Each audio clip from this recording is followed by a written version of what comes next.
Welcome to Kenton's videos. Enjoy the video. You start by making sure your iPhone is unlocked and online. This prevents delays when Messenger updates settings.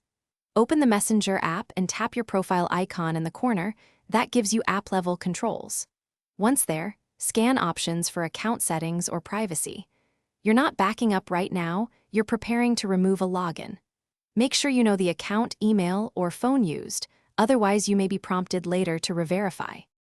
Now go into Settings and Privacy, then Account Settings if Messenger shows it. This is where login sessions and devices are listed. Look for Security or Devices and find the active session linked to this iPhone. Once you locate it, select Log Out, Remove Device, or End Activity. The label varies by app version. Confirm the action when prompted. This tells the server to invalidate that login token, so the app will no longer have access to your. Finish by deleting Messenger to clear local caches and any stored tokens, then restart your iPhone to ensure no background process remains. Once rebooted, you can reinstall if needed, but make sure the account is logged out by checking on another device or web session.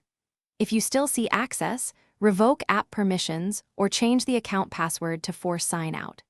If something goes wrong, reset the password or remove the device from your Facebook or account security page.